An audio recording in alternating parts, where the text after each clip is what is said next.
So if you go down the first part on this, the first sub column on here, it says minimums.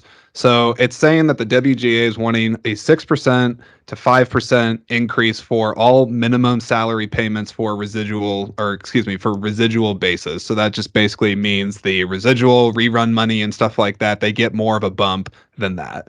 The Mhm. AMTP, their counteroffer on that is essentially about a 2% gap on this. So they want like maybe like a 3% one. It's not nearly as high. And maybe even like in certain cases, like a 2.5. So not the worst place to be a part on that, but they're still not fully there on that. Right. Yeah, But they're at it's least, they at least have a desire, it looks like, to do an increase regardless. So I'm like, okay, like that's okay. yeah. Now, if you move on from this one, going down to features, they break this down into a few more subcategories. So the first one is streaming features. So WGA is saying that they want streaming features that got a budget of at least 12 million or more to receive full theatrical terms, that they get better basically compensation up front and better residuals on the back end. That's what they Mhm. want.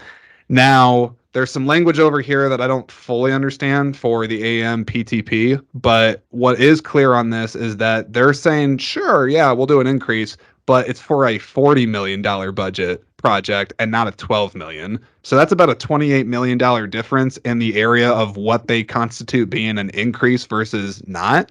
So, Yeah, and it looks like they're trying to make specifications on even beyond budget of which companies can actually no, companies, which yeah. shows can actually require. Because I don't know what HBS stands for, but VOD, like Yeah. on demand. So it makes me think like, you're made but at the same time you have shows like Succession or whoever who Yeah. are made specifically for HBO. Yeah. So it doesn't make sense to excuse me, it doesn't make sense to specify No. that And much more. to me, the way that I interpret the streaming features clause in this is that, the WGA is saying, regardless of what the content is, if it's a show or a movie, they're saying $12 million budget. 40 million or more is what the other one is saying. So that to me is basically saying we don't think that, lower indie films and things like that Yeah. deserve to have a kind of increase. Basically, they're like, if it's a studio project, which I would consider, if you're talking that kind of money, I mean, you might, in today's standards, still call that a low budget film in the grand scheme of things for big studios, because it's not like Fast and Furious where they have like 150 million. Mhm. Um, 40 million is no cheap chump change, and there's a lot of filmmakers that are not going Yeah. to be able to get up to that level. And there's a lot of jobs that are under that threshold, so I don't think they are super close on that one either. No, not at all. I think if that's the case, you're going to root out all of the indie films that really make the industry Yep. thrive and that are important and vital, and you're gonna have a whole swath of Marvel movies yet again. Marvel. Um, Marvel, Duncan. Guaranteed second step. So, yay, more kind of terminology that the average Joe Blow will not understand. Let's So, I, go. I did the hard work for this, everybody. I Googled this. Okay. I figured out what this meant. Second step is a term that basically means rewrite in the writer's world. So, Mhm. if they are requiring a second step, um, if hired for a screenplay for less than 250% of the minimum, I basically read that as is that you're guaranteeing a writer to be allowed to do another pass on their script if they want to and get paid for it still. So it's not just Mhm. they turn it in once and like that's all she wrote and somebody for the studio does rewrites and touch ups. You allow the writer to have another pass at that and let them do it. Mhm. And this is where we get kind of this is really a passive aggressive fuck you personally to the writers, at least how I read this, Yeah, is it love this. says rejected our proposal, countered, and first off, rejected our proposal. That sentence is in here a lot, but I like this part saying that the AMPTP is saying that they countered by offering meetings to educate creative executives and producers about screenwriters' free work concerns. So it's like we'll give That's you like an shady. education for them. They go, "Oh, sweetie, you're so dumb. Let me teach you." And it's like, they know. Ah, that's ugh. That's the first one in here that I'm like, They're I don't really, beefing. I don't really like that. So team writer on that one, okay. But to be fair, I will say there is one point in here I did make a note that I am on the side of the other one on here. I'm not Yep. purely all writers, man, because Yeah. look, they're people, and not everybody's ask is a reasonable one. Yep. Okay, this next one here. Weekly pay. The writers are saying they want 50% pay upon commencement and remaining 50% to be paid out weekly over the writing period. This would apply if a writer is paid less than the 250% of minimum. Writers above this threshold have the right to opt into weekly pay. They just say right here, rejected the proposal, refused to make a counteroffer. Big middle finger to the writers. So just nope, we're just not Yeah. even entertaining that one. Yep. Um, well, I want to keep going on that one before we keep talking. Okay. Next, there's a section here that says Appendix A. I don't know what the hell that means, but I do know what this part means, where it says established minimums for streaming. So now we're getting into the streaming Okay. verbiage.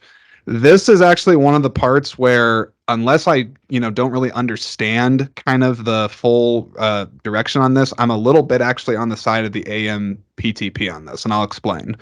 So this says that the writers are saying for established minimums for streaming, they want to extend television, quote unquote, Appendix A terms to high budget shows made for SVOD, including weekly minimums, 13-week guarantees, and residuals based on aggregate or quote unquote aggregate. Now that this is really kind of like, very specific terminology to this. So I don't Mm-hmm. know what all this means.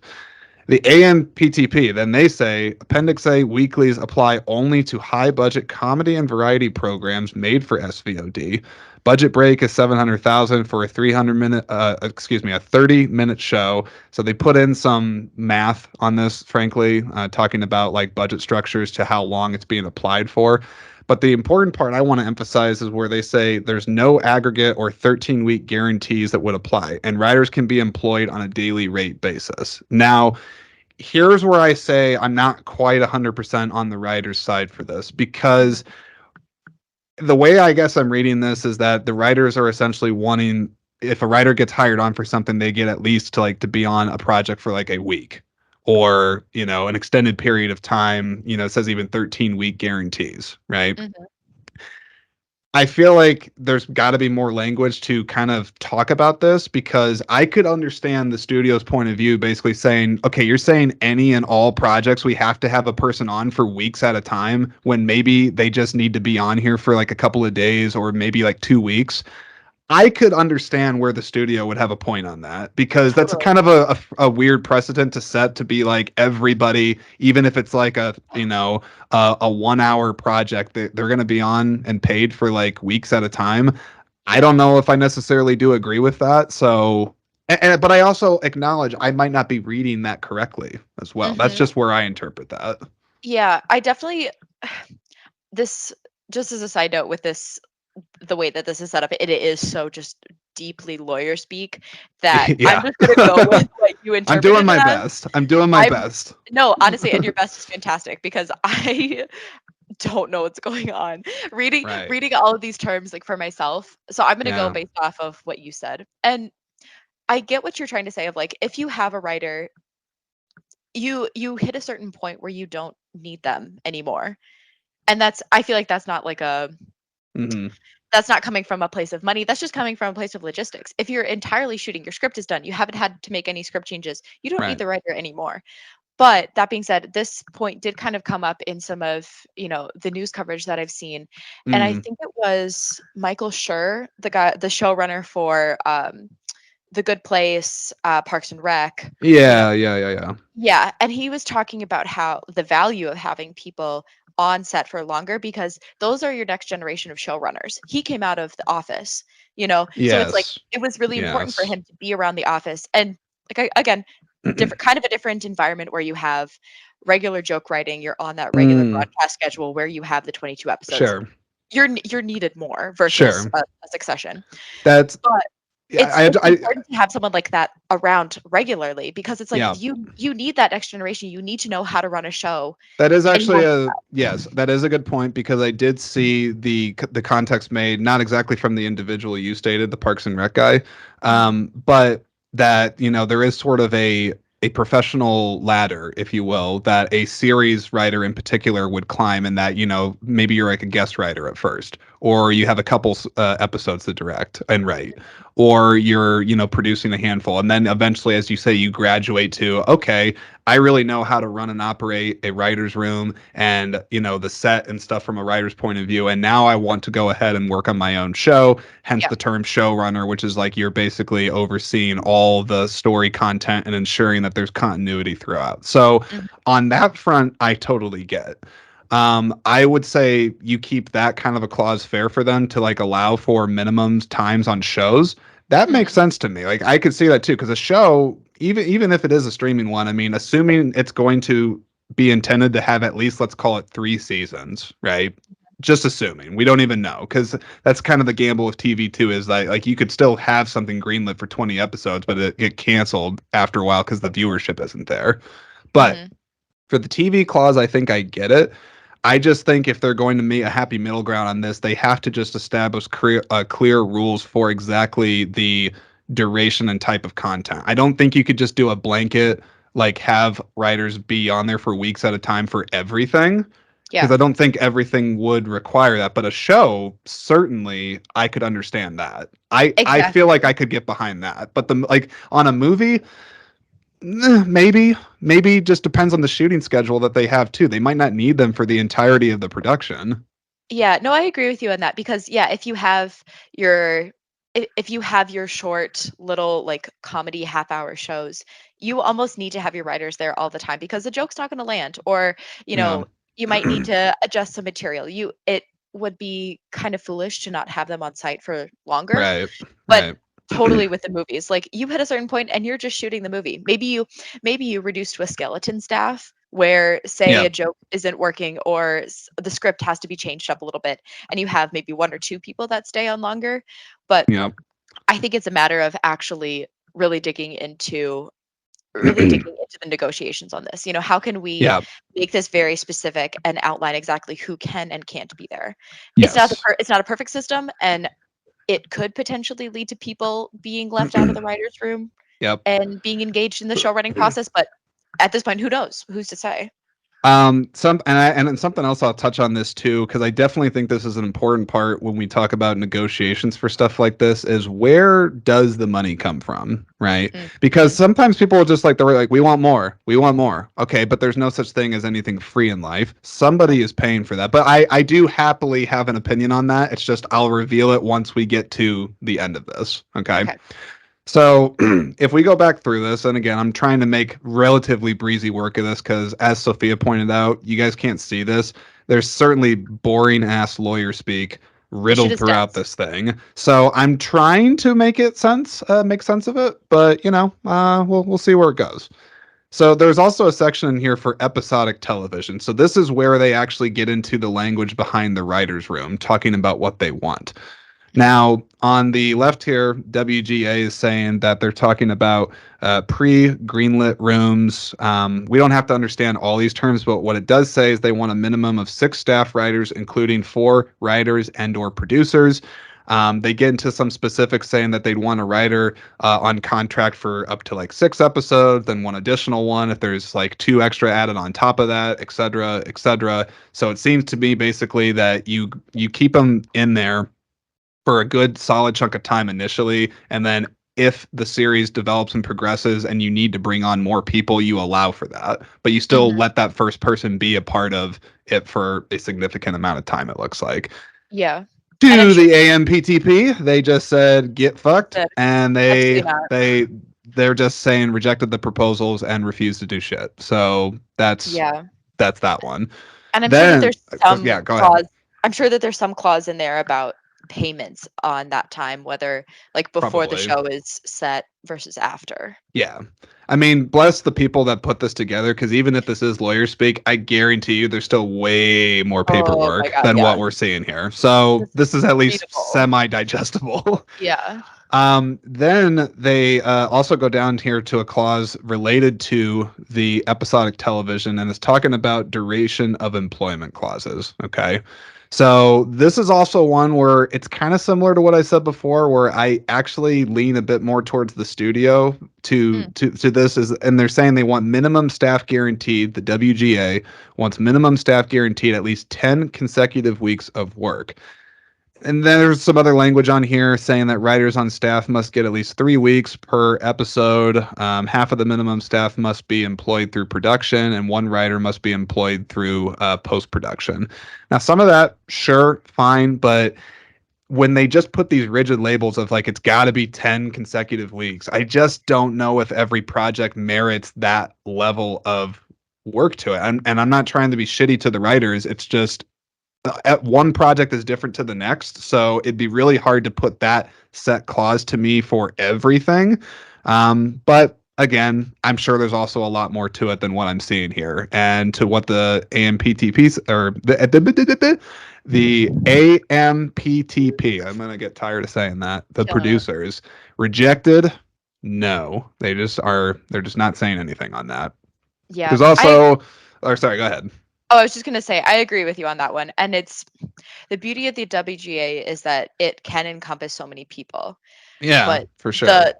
the other side of that is that because you encompass so many people and so many different types of projects, it almost makes it near impossible to Yeah, to come to any sort of conclusion that actually works for everybody, because true. someone's going to get left out, someone's going to be overly restricted, someone's going to get the best deal that they have ever gotten in their life, exactly what they Yeah. need. And it's I I still think that they can get close to getting some of this stuff ironed out within a relative amount of fairness. There's always going yeah. to be some ambiguity where you have to have somebody negotiate a little harder on something. And you can leave, to me, you could leave clauses in there that would say like this is open for negotiation up to like a certain percentage threshold, so that like there's still a cap on it. Hmm. But that's a different subject. On the TV weeklies thing, I'll keep this one simple and just essentially say the WGA wants increases for their staff writers, story editors, executive story editors. They just want a bump in money, Money. basically. Yeah. And the AMPTP, they're jumping back saying, yeah, we'll give an increase, but it's kind of similar to the other one I said, where they're still not wanting to give near as much of an increase. It's still about like 5% off in that threshold, but still at least they're Pretty talking. nominal. So Yeah. that's good. Um, if we keep going in this lovely document, there's a section here that says pre-greenlit room compensation. I don't fully understand what all those are, but they are talking about development rooms and things like Mhm. that. WGA is saying more money. AMPTP is saying we'll give you some more money, but not a whole lot more money. So definitely seems that WGA is asking for a lot more money, and AMTP is offering to give some money, but not near enough to what the WGA wants. At least that's how I Yeah. look at this. Okay, I wanted to talk about this part here, streaming. Okay, so this is actually some really interesting stuff here. This first one here, foreign streaming residuals. So this really gets down into the language of like how do you sort of quantify profit off of numbers that go into stuff. And I'm sure there's people that read this and they work in this and they can understand the language on this, but I'll do my best still. So there's a spot here that says the WGA is saying that they want residuals based on streaming services foreign subscriber count. Okay. Yeah. And then the AMPTP, they're saying this acronym HBSVOD. I I don't. did look that up. Oh, I thank looked it up. God you did. What does that mean? It means high budget subscription video on demand. Okay, so in other words, like big time streamers, Paramount Yeah. Plus, HBO Max. HBO. Yep. Well, actually, I should call it Max now. It's not even called HBO. It's I know. weird. So they're saying that this would only be applicable to looks like the largest global streaming services being Paramount. Or hang on, I'm sorry, I'm gonna back this up.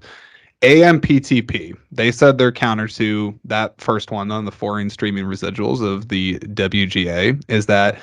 Say that acronym again, please. High budget. Wait. Yeah. It makes sense in my head, but then as Yeah, soon as yeah, I yeah, yeah. see it, I'm like, high budget subscription video on demand.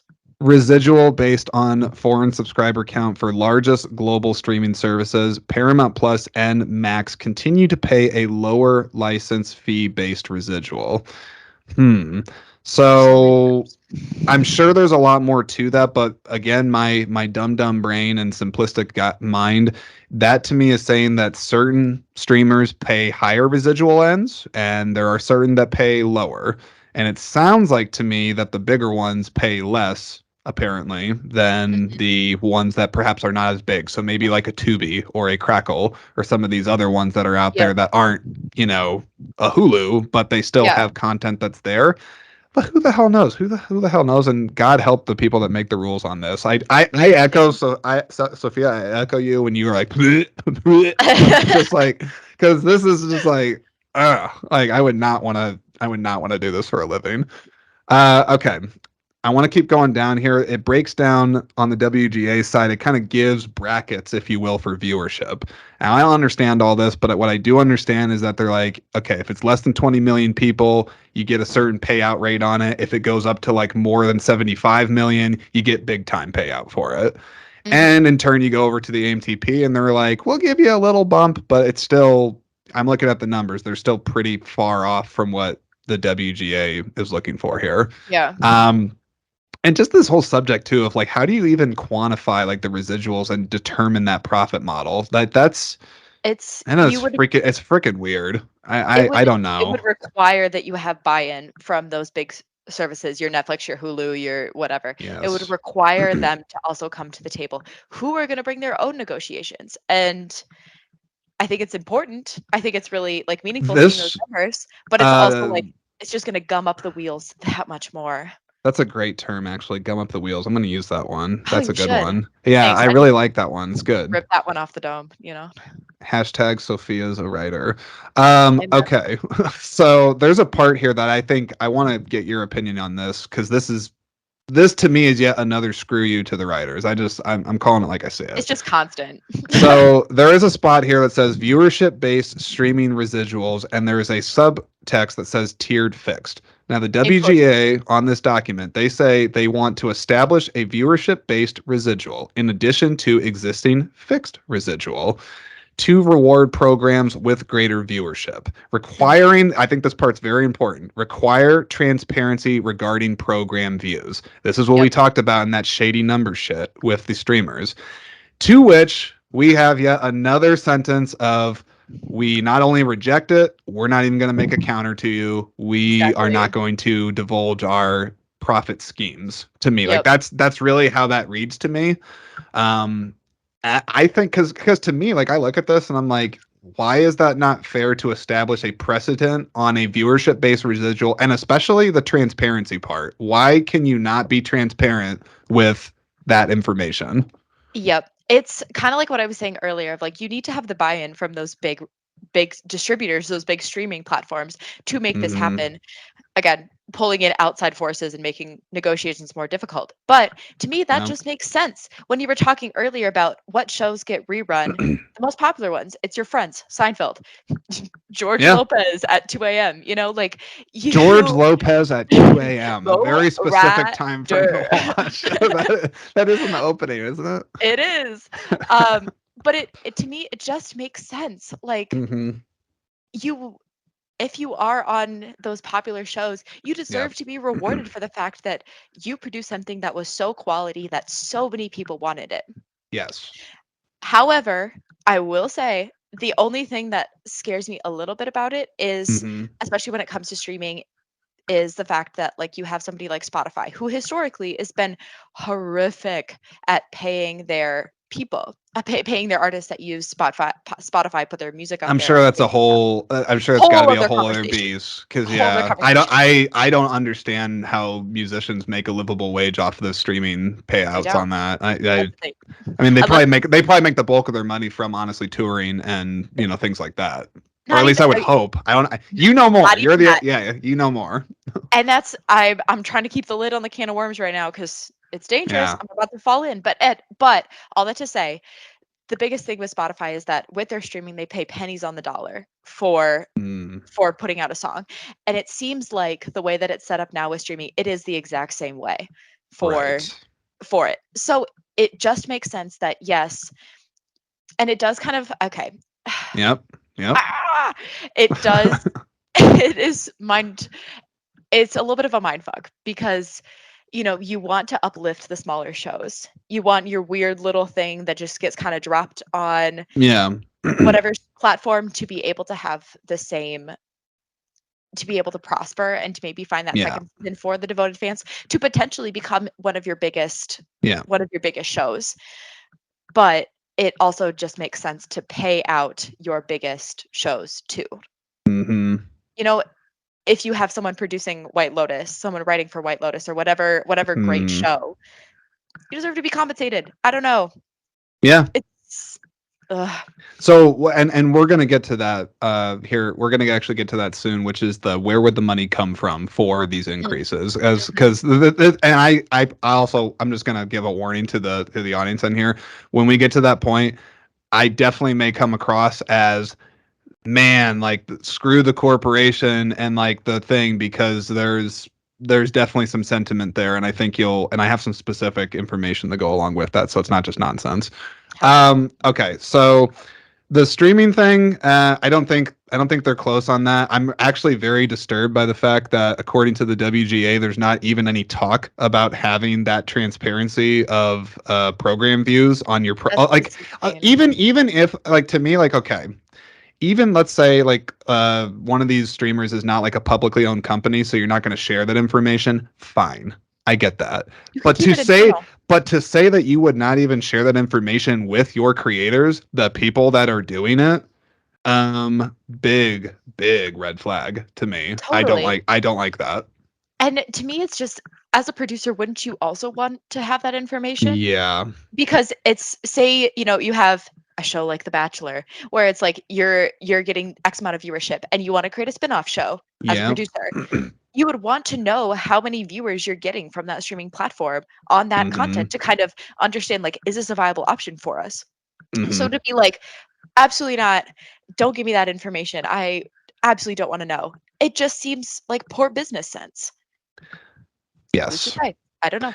Now, I'm gonna skip to one more section on this, and then I'm gonna close out of this doc, and we're gonna start winding this conversation down. But I gotta touch on the artificial intelligence thing here, because this is Yep. also to me scary speak in what's in here. Yep. So here's where the writers, in my opinion, are being perfectly fair. They're Mhm. saying that they want to regulate the use of artificial intelligence on MBA covered projects, which I actually should know what that means. I know what that means. Tell me what that means, please. So MBA is it was like minimum, basically it's like when you're paid, you set the contract when you're setting up the contracts for all of your workers, you set like a minimum level, Like and a that's minimum considered. base allowance or something like That's that? what it is. Is that That's what what that it is. means? Okay. Genius. Look at our minds. But you set up that minimum level and it's based on another like comparable Yeah. art worker. So it's like, say you're writing for The Bachelor, they're gonna look at like Love is Blind on Netflix and be like, oh, okay, a writer on this show is paid XYZ dollars.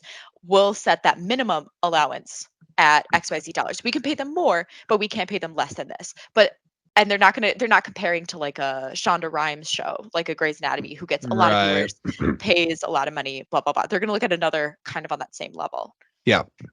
So they're saying so here's where they're saying this. So we figure out the MBA thing. So the writers want to regulate the use of artificial intelligence on a minimum base allowance covered projects, MBA projects. And the AI cannot write or rewrite literary material, and it cannot be used as source material. I think that's an important one.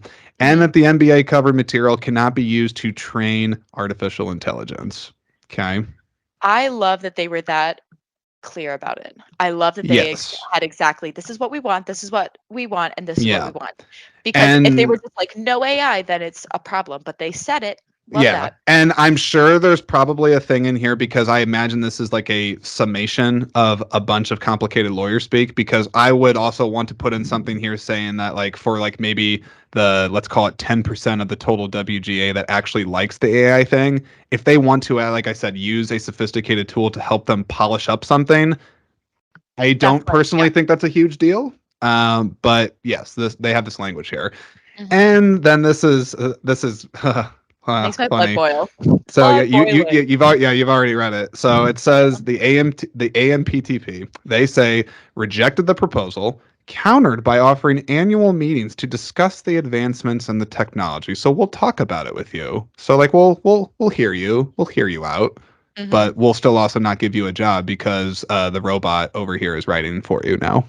Exactly. And So, in a way, I will say that I do think it is important to have annual meetings to discuss advancements in technology. I know that that falls yeah, outside of their regular scope when it comes to probably. when they have their Yeah. contract negotiations, Which is but we like which on that subject too, do you think the 3-year timeline is still good for that? Or because maybe because technology advances so fast they got to do every year. yeah. But then maybe that's so much of a freaking headache to Yeah, do that. exactly. Exactly. So, I don't mind the Mm, 3-year thing because you're gonna yeah. have things come up.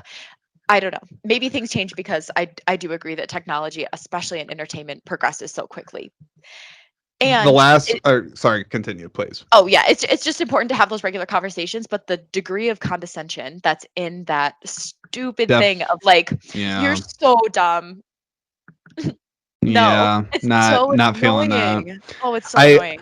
I do think what is nice at the very bottom of this, I stopped sharing the screen for yourself, but for the everybody else listening, hopefully you're still listening at this point. I Mhm. realized we I told you we were going to get into the weeds on this one because there's a lot to unpack here. But very important at the very bottom of this doc, Sophia, it says cost.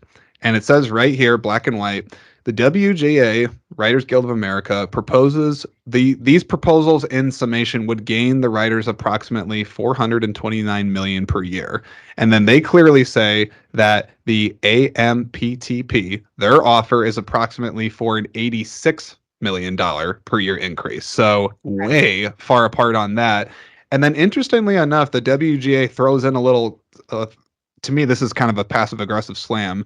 They throw in a spot here right afterwards that says that 48% of that 86 million per year is just coming from the increases in salary minimums. It's not coming from like any of those other areas that they're talking about. Mhm. To me, like that's kind of like that's throwing some shade to A me little at bit, them. yeah. So what I want to open this up to right now, because we spent some time, and again, thank you for everybody listening on that, because I realized going through that form, Documents the can be. negotiation is not good. But look, the thing is though, too, I pride myself in being a person. I'm not just going to babble about something without at least trying my best to do my due diligence to understand Totally. something. Um, I realize not everybody has the time to do that, but hey, that's what this podcast is for. You didn't have to do all that. I did it for you, and hopefully you kind of can articulate your opinion maybe a bit more on this subject, or maybe do your own research now, Mhm. because you don't certainly have to listen to me. I will definitely tell you what I think though in this section, which is Sophia, let's try to figure this out. Who Yes. is any one of these sides correct? I mean, like, are there like are we team writers? You know, like screw the AMPTP. I mean, like, what's In my head, yeah? coming from my incredibly biased perspective, as Because someone I mean, who writes, you are a writer. I'm You a are. writer. I'm with the writers all day. Yeah, I'm sorry. Yeah, Like, yes, yeah, there are a few things, but that's what negotiations are for. yeah. There were those 1, 2, 3 maybe bullet points that the Sure. AMPP were valid on or and Mm-hmm. should definitely be brought to the table. But I am with the writers all the way. I don't think that any of their Yeah. demands were way too pie in the sky or were way too No. that wouldn't actually benefit the industry wouldn't benefit the industry and the people that are a part of it. Nothing would be, you know, Mm-hmm. that's my take. My Jordan? take on yeah, my take on this is, and you cited this as well. I threw a couple of bones to the studio Yeah. when I'm looking at both sides of this, because I really rarely think that even in a situation like this that you can completely have one side be absolutely like just erroneously wrong. Like they are just so Yep. wrong that you can't give them any wiggle room, because I try to just go purely from the human level. This sounds kind of hippy dippy, but hear me out. All of these people, they are people at the end of the day. Can I really claim that every person that works for the AMPTP is a bunch of scumbags that are just out to get these people? No. No. I can't really do that. I know they have some of these things in place for a reason. However, I will definitively tell you that still, even with the bones I gave them, just to be fair for clarity's sake, yeah, after going through all this, I'm team WGA. I am Yeah. team, like, let that be on the record. I am team Writers Guild of America on this, because I'm sure they're going to have to lower their asks on some of these things to like kind of have a happy ground in the middle. That's just negotiation 101. I'm sorry, writers, you're going to probably have to accept that. That's fine. But they're absolutely right to bring up that streaming has been largely unaddressed and kind of been allowed to be the wild, wild west for years, and it's not going anywhere. And if you want to still let the theatrical experience exist with streamers and you want to have writers be able to make livings off of both, you got to pay them what's right. Now, also for that matter, let's talk about this on the money side, right? I said, where the hell is this money going to come from? Now, there's two schools of thought that I, for one, have on this. Broadly speaking, I would say that the studios would need to take a hard look at where all their costs are outlaid at. And I'm sure they have accounting departments upon departments that look at how much it costs for costumes and catering and trailers and God knows Yep. every other thing, marketing. The list is freaking huge. But I think you got to look at all those costs and do simple cost analysis and figure out areas that you can trim, areas that you could not. But then the other side of it, and then this is definitely my very like screw you to the man thing. Maybe take away some of that money from the freaking executives up there. Because I did some research on Yes. this, Sophia. I did some research, and I'm going to read out some of this because apparently this is true. I guess I'm gonna say that this is true because the source I pulled this from, I believe it was a combination of three. It was Wall Street Journal, New York Times, and GQ. So I if trust you. you think any of those are reputable, then that's Fake that's news. that's where Just I got kidding. this from. I But believe in them. the WGA, through these outlets, made a statement that I'm going to read right now. They said that studio CEOs are essentially paid an obscene amount. Many of like the CEOs of these studios, and they cited two of them that about made me want to puke. I'm ready to One of rage. them, yeah, ready? Okay, get this. So according to them, they say that the Warner Brothers Discovery CEO, which is I don't know if you know that, like Discovery and Warner Brothers had like a historical They merger, so merged. that's Yep. the whole separate thing. The Hmm. Warner Brothers Discovery CEO has reportedly in 2022 took home $250 million last year, 2022. And the Netflix CEO, the other one, this one's not as big of a barf blast, but it's still there. Netflix CEO made 50.3 million in 2022. Now, look, I this is I where would I said scream it's into my like mic. yeah, like this is absolutely where I'm just like, okay, well, this is like greed at like its finest and corporate capitalism bullshit. Because especially like that Discovery CEO, I mean, 250 million. What the hell do you need all that for? It's Even like a high paid actor, like even if like The Rock was on something, and sure, you could say that he doesn't need to make 15 million on it, and no, he probably doesn't. But is he like 250 million? it's That's where you get some of this insane. money from. That's where you get some of this money from. And I Yeah. would also say too, if it doesn't all deserve to go to strictly the writers, well then find other areas of the entertainment aspect where people are getting screwed on compensation and pay and spread Yeah. that love a little bit. They don't need that. Exactly. Exactly. It's kind of what we were saying with a rising tide like lifts all boats. If one part of your system can't afford to do the job that they have, they will fall out of the system and then the system would Yeah. crumble. And that's not even again, not even just the writers. That's the catering people. That's the transport Mhm. people. That's the makeup people. If, Molly May, the makeup artist, isn't being paid well because the money is just put somewhere else to pay for the Mhm. 15th super yacht that this CEO owns, it's Yeah. another problem in the system. Like that money can be spread around and shared because they probably they just might Yeah. have they just might not have a more as powerful as a union as a WGA, Yeah. and we don't know the way that they're affected by this And I new do illicit. think I also think as well this is beyond just like my opinion of who's right because I clearly share that again for the record. I stand with the writers after doing my research on this. However, there's a bigger implication I think with this whole thing, and this is I mean we could talk about this also at great length. It's just greed Agreed. in capitalistic corporate systems. I mean, I some of this is just purely human. I don't know if you would ever, let's say in this instance in entertainment, if you could ever actually get a really profitable big studio open that doesn't have an executive that wants like a $3 million bonus at the end of the year or wants something obscene. Like I don't know if you can ever really truly get rid of that. No. Not in the current But system. no, I mean not at least, yeah, like you said, not at least in how our financial structure is placed out right now. But I can just say myself, and again, maybe this is probably why I'll never be at the top of the table in whatever industry I choose to be a part of, is because I could not look myself in the mirror, Sophia. I could No. not look myself in the mirror if I was just like, you know what, man, I like bought like 5 villas in Spain and I did this, but you know what? I also was able to like cut costs in our company, and now there's like 50 great, earnest, creative, dedicated people that will probably never get a job now because my rich ass did, bought these villas Yep. that I don't need. And I'm just like I also like, as like a leader, because I think I'm a leader in my own right. I mean, I don't think you also have to have a leadership title professionally to be a leader in your life.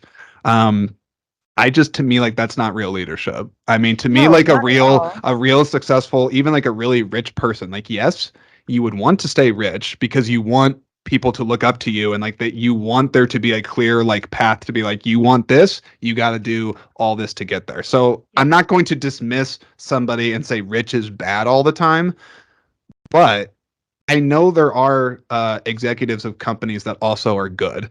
They donate a lot of their money to causes that they care about, or they do trickle it down and give healthy year-end bonuses to their people.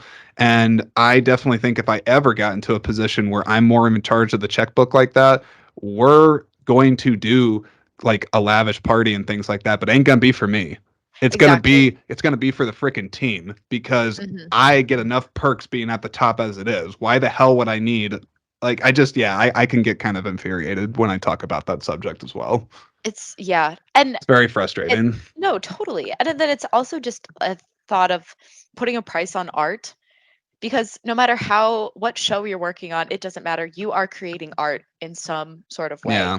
and for these companies to be like, "Why don't we give you $5?" And you're like, "Can I please be able to pay my mortgage?"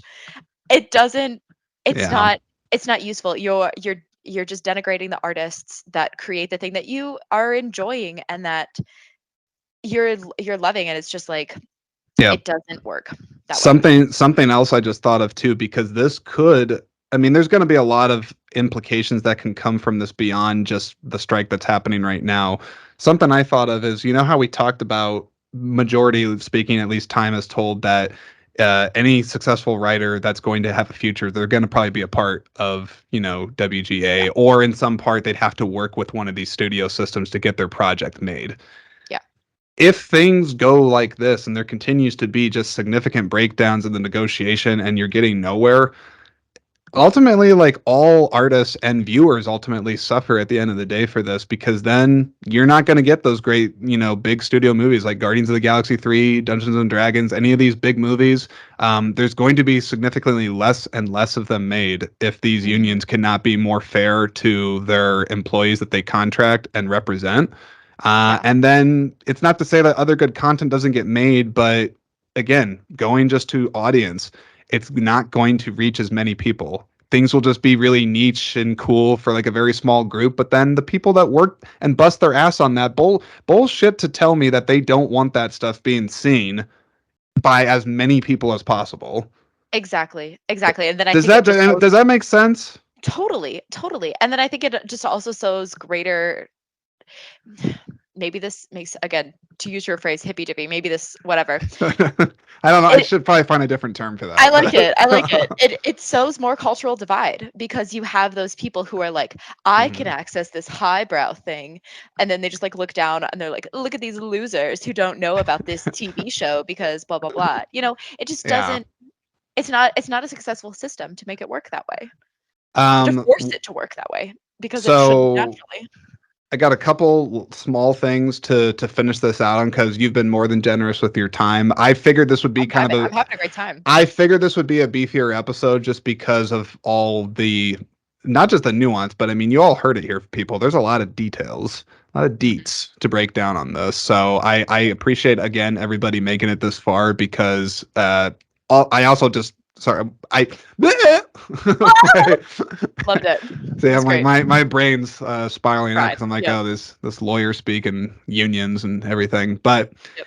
I appreciate y'all making it this far because A, it shows you care. B, I also do sincerely hope that if you've been listening at this point, you did walk away and learn something. I mean, Hmm. I'm sure there's something that you could have listened to from this and be like, oh, okay, like he like actually broke this down in a way that's kind of understandable, and I don't have to read 18 articles to get there. So Yes. hopefully that's there. And then more importantly, I'd like you to not just take my word for it. You do the legwork into this yourself and figure out where you stand. But hopefully it gets you involved with the conversation and also gets you to have some skin in the game for this. And if you're also somebody that is working as a writer or entertainment, I think you should look into this issue seriously. Like you should take it seriously and not just kind of like bypass it. Again, especially if you work or have a desire to do entertainment for a living. This should matter to you. Okay. Exactly. Okay. Exactly. Now, that being said, I want to throw out this and then we're going to end this. AMPTP, I did try to look. I was like, what's some statements that they have officially put on the record, right? Because Mhm. I said the one about the WGA leadership basically saying that the CEOs are greedy bastards that are having all this money. Exactly. Official But the quote. AMTP, I'm like, what do they say? I didn't find a lot, but I did find two little statements that they're not great. But I'm gonna read them right now. So one is that as to comment on the entirety of their proposals, there was a statement they released saying that, and I quote, the quota is incompatible with the creative nature of the industry. So they're basically saying what their demands are unrealistic, is how I take that. And Yep. then this other one here, I'm just like, like not great. They said on the record, quote unquote, writers are lucky to have term employment at all. Barfa. I hate So you're that. lucky to even have like a guaranteed like a couple days. Like, that's not good. I hate that so much. I hate that so much because it's like there are so many industries that have unions. And Yeah. I think of something like the NFL Players Association Hmm. doing work to make sure that people aren't injured, people aren't like left Yeah. with just so many things. They do so many things for the players, but I'm sure if you were to ask them if they're to negotiate and there were to be a strike, they would do the same thing. You're so lucky to be able to play football. You're so Yeah. lucky. And it's just like you need these people to do the literal entire thing that you have here. You would not Yeah. have movies, you would not have football, you would not have Amazon, you would not have Starbucks, you would not have any other unions without people putting their foot down and saying, "Hey, what you're doing right now is not it is not in any way effective for me as the worker. I will put it to Fix you this." this. I will put it to you this way. I think this is my final thought, and then I have one more question for you. Okay. To I'll keep it wrap this brief. up on. Yeah, no, it's okay. I keep saying like we're almost done. We're getting there, and I'm doing my best. It's just there's a lot. Um, I will say this: the writers are absolutely essential to any creative project that is being depicted on film or whatever the media is. If there's a writer in it, it's essential. Okay. I don't think you have to convince people of that. Even the AMPT, whatever, the producers, they probably know this.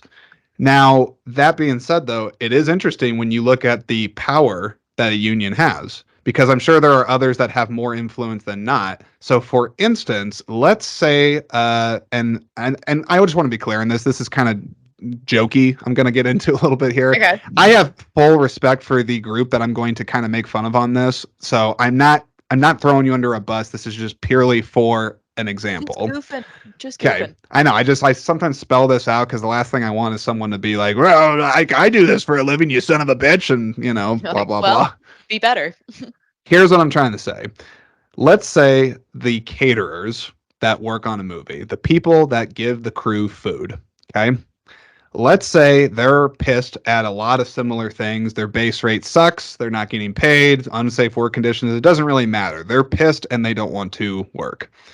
Now, they go on strike on a lot of these projects and things like that. What doesn't happen? Well, you guess get less charcuterie boards. You get less, food and things. Okay. Okay. Now, here's what I'm trying to get at with Okay. this. Yep. Yep. My point I'm trying to get with this is that some people could look at this within entertainment or in those seats of power and they just be like, well, that does suck. and our cast and crew might not be as happy, but whatever. We'll just get them some frozen pizzas, and we'll make do. We can fix that. Put that back into the writers thing. You get the writers to stop doing this. Now, unless you have this supposed AI technology that's like, going to write stuff and whatnot, put that to the test, because otherwise, basically, you're fucked, because you're not going to have any series, no movies. You're going to have reruns to death. There's not going to be anyone to help get these creative visions off the ground. Like, it literally cannot be done. It Yeah. cannot be Unless done without that. That's what I'm. unscripted. Did that point make sense? Yes. I will say though that if you look back at old previous strikes, in Yes. 2007, reality TV exploded because it's unscripted. Yeah, And and so you're also on that real quick point on the reality oh yeah. TV, because I should have mentioned it earlier. Because some people ask, well, won't reality TV like continue and like thrive and stuff? Perhaps. The To argument some is perhaps because most of those people don't have they're not part of the WGA, and even if they are, WGA doesn't have the same protections and clauses towards reality TV content as does the other mediums that we talked about. So I just wanted to specifically say that. Sorry, yes. Yeah, yeah, yeah. continue. No, but I was just going to say that with more reality TV, that might be what they turn to, or they turn to other options similar to that where you don't have to involve writers. Again, going back to the art thing, you're going to have a worse product. Listen, Yeah. I love The Bachelor. I love reality. I love reality TV. I love The Real Housewives. Yeah. It's shit, and I know it. I'm not out here saying that like, oh my god, season 6 of Real Housewives of Potomac is on the exact same level as like the first season of Stranger Things. In no way am I saying that because you I kind of almost want you to, though, and just like stick on with the an record. opinion. Yes, like stick with an opinion like that and see what happens. See how far it gets me. But no, it's like you need those writers to actually produce a quality product that moves Yeah, people and creates real meaningful conversation, change, yeah. growth in the entire human I spirit. mean, this is kind of art 101, is that like, art is an expression of our human existence, and it's an expression of our condition, and we're trying to communicate our experiences and our truths and everything like that. And writers absolutely do that. I mean, it just, yeah, you can't do it without them. I don't know if they're going to get all the money that they're asking for. So this is my final segment on Yeah. this, is prediction wise. Uh, as of now, I mean, this is again recorded May 21st. They're going to have to certainly meet more in the middle on a few of these things. Like, they're going to have to give a little bit. Even the writers, yes, sorry, but you're probably going to have to, because unless there's some crazy dynamic or change in the bylaws of the studio systems that say where money's allocated at, which good luck unless you get some real warriors in there to fucking be killers and fix that.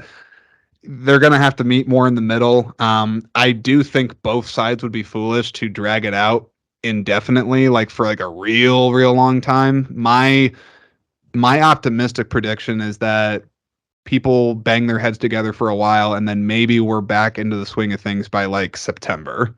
That's my kind of Yeah. like, if I'm just kind of giving a general ballpark, because it's summertime right now.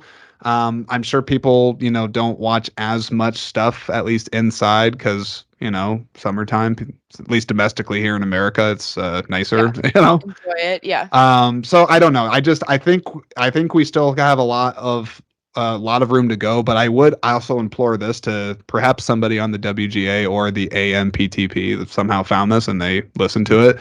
Um, you guys are going to have to certainly be a lot more open-minded than practical when it comes to AI. That Yeah. subject is very sticky, and the streaming thing, frickin' have there be guidelines on that. That is something that you cannot have that be unregulated. Like, I don't think that that's the way. So they're gonna have to lawyer it up and put in some regulations, I think, on some of this. I'm all for transparency when it comes to business profits and stuff. I don't think that's at Totally. all a problem. Yeah.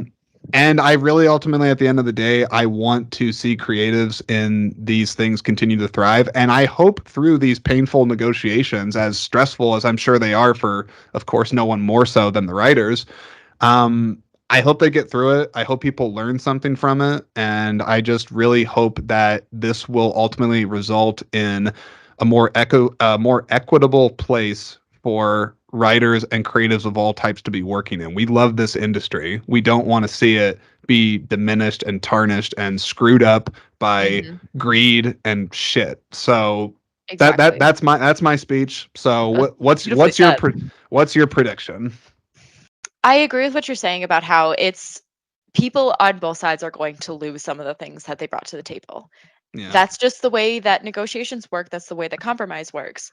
But I really, really, really want the WGA to hold on to, like you said, the streaming and the AI stuff. Hold your ground on those things Hmm. because those are the things that are, in my head at least, are most meaningfully impacting your situation now. Because you look to the strikes of the past. You look to that, what was that big flashpoint thing that was why you're striking in the first place. Streaming is why they are striking in the first place. The biggest thing, the Yeah. most the most groundbreaking thing. Make sure that that changes because it's not going backwards. It's not going to become easier to stream for the writers. So by putting those protections into place and making sure that the writers are secure now is only going to be better in the future. Yeah. Also, I will say this kind of back to the screw the corporate thing. Give me an explanation for why that CEO needs the 250 Yeah, million. give I'm me gonna keep going back to that. give me a breakdown. I'm sure there's other like overly paid people, but the only thing I could think of is that the person's like, "Do you know how expensive taxes are on my Ferrari?" Like, Exactly. You or gotta maybe pay me don't more to maybe, cover it. yeah, maybe don't have 20 Ferraris, just have Drive a one. Honda. Or I yeah, don't know. let's there's some nice ones out There's some there. nice ones. You could still be riding in style and not have a Ferrari. Yep. So last thing I'll say to just the general audience as like the final wrap up on this. Really appreciate everybody listening. I do think this is again a subject that people should have not only an opinion on, but do your research. I definitely think you can't just kind of throw your hat into the ring on this without actually doing some homework. I know it's tedious. I know it sucks. There's some lawyer speak out there. There's people that like to overcomplicate it. But at the end of the day, this is about money. This is about rights, and this is also about creative people having the livelihood to continue making stuff that you love. So get involved with this. Yeah. I know some, this isn't even like this isn't even thankfully I can actually say this. This is not something to me that's so controversial where it's like, get involved with politics. You need to take a Yeah. stand on gun reform, man, and like things like that. Like this is not something like that. This is purely an industry dispute about people being compensated fairly and people being allowed to continue to do what they do for us, the people that are buying their content. So Hmm. I don't see any reason why it's controversial to stick your head into the sand, or not the sand, stick your head out a Poke little your head bit. around the door. Yeah, Yeah. stick your head out a little bit. If you got a social, post about this, look into it. But I promise this is something where you need kind of grassroots support to have people have an awareness about this stuff. So if nothing else, I really hope that this episode did help with that. I appreciate Hmm. Sophia for being on and lending her writer's Hell yeah. perspective because I don't know. I'm trying to think if I really know a lot of writers personally that actually are being paid to do writing, and you're one of the more few I know that does kind of your stuff, and Yeah. also the niche thing that you do, which it's not. I shouldn't say niche. It's Music kind of reviews niche. is not that niche, but it's pretty cool. Thanks. The stuff that you do. So, any last words, Sophia? Mm, the only thing I'd say is that writers of all stripes and varieties power the life that Americans lead, and to ignore them is to lose the life that you lead and enjoy. So listen to the workers and go from there. The people. The people, man. I lied. Very last thing I'll say, and this is No, just I know, kidding. no, I know. It's terrible. This is almost like actually here I'll do this. I'm going to exit this episode now, but if you stay after my outro music, I'm gonna throw in this little blooper there, so you have something. I rarely do that. So, haha, okay. Thanks, Sophia. Thanks for being here. Haha, bye.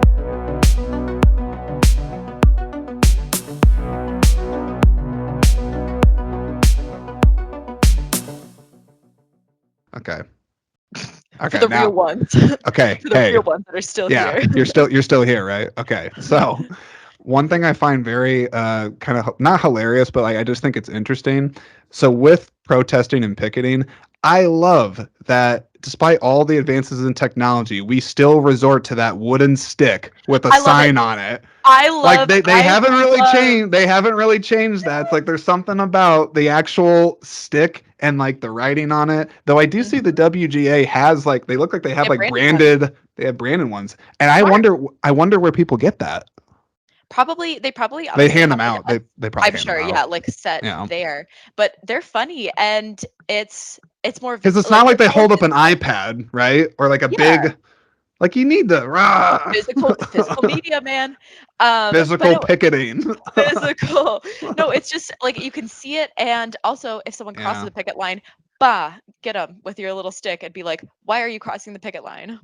I bet that would hurt. The ba motion that you just did was Yeah. essentially Sophia taking a stick with the blunt end of it and No, smashing I'm it over talking someone's head.